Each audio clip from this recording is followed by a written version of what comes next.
Hi, my name is Roberto the Second CS Torres. In this video, I will show you how to build a computer using these parts.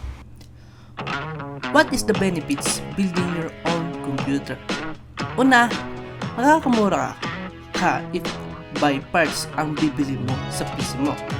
Unlike sa built-in computer mas mataas ang presyo.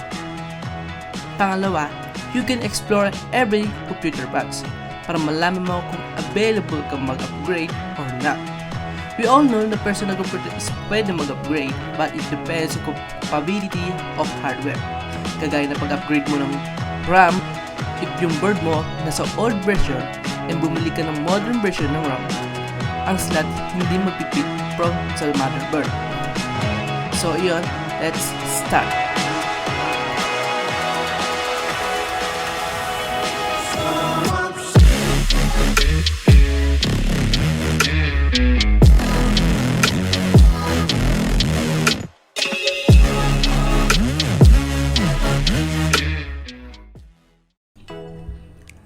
Unahin natin ang motherboard, but as you can see, the CPU is already installed.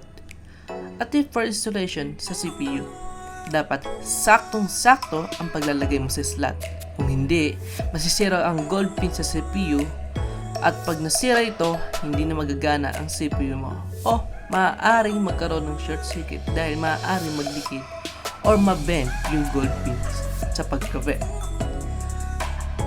At lagyan ang screw every corner ng motherboard and center. Paalala, huwag masyadong munang higpitan ang mga naunang screw na inailagay para pwede mong maiusad o maitapat yung ibang slot sa screw.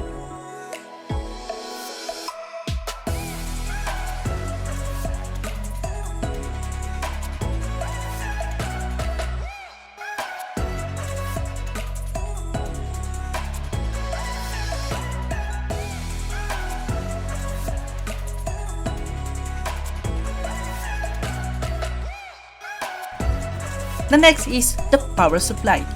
Sa pag-build ng computer, ang dapat hindi mo tinitipid is ang power supply dahil siya ang nagsusupply ng power sa computer natin. Ang pagpili ng power supply dapat true rated and kung maaari 500 watts pataas because there's a possibility na damage ang ibang components ng computer pag nasira ang power supply o pumutok at masunog ito.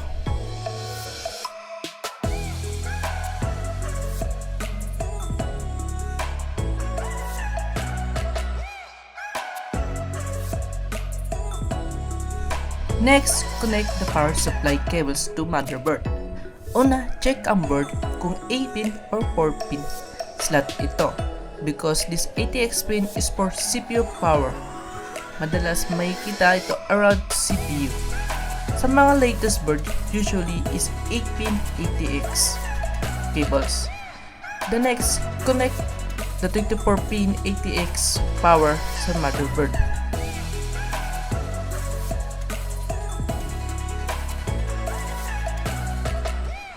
The next is screw the solid state disk or hard disk drive in back panel or lower panel and connect the SATA power from the power supply and SATA data from motherboard to solid state or hard disk drive.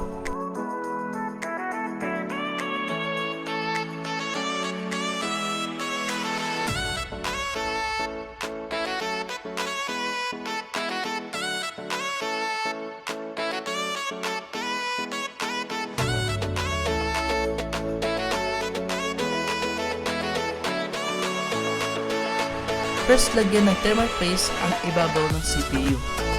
Huwag masyadong konti at huwag masyadong din madami. If padami, maaaring magkalat ang thermal paste sa board. Pag konti naman, maaaring mag-overheat ang CPU kagad at mabilis maubos ang thermal paste.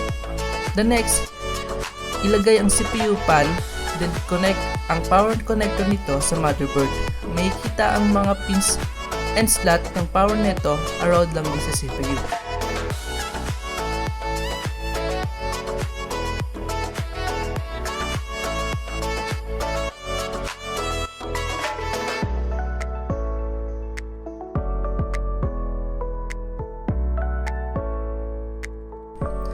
Next, install the RAM in memory slot in motherboard.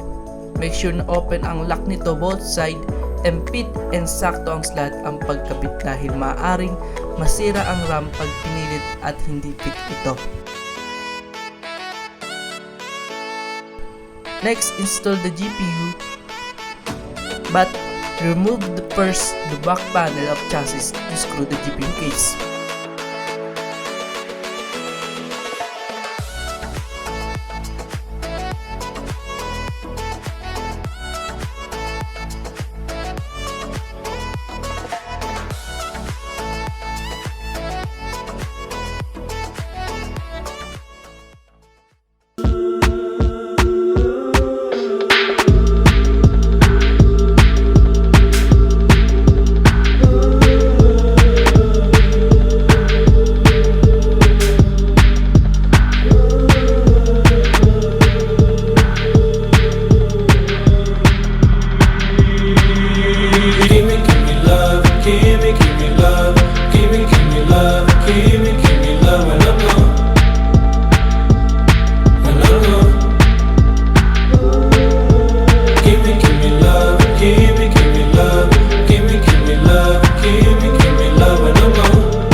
Let me inside, playing my song into my sides. It hurts, I can't lie. Remember those times I fought to get out. I want to get out. Those pictures so clear, fade in my mind. You're leaving me here with ashes and fire. These people don't heal, these people don't feel, these people are real. So make me this deal. Won't you give me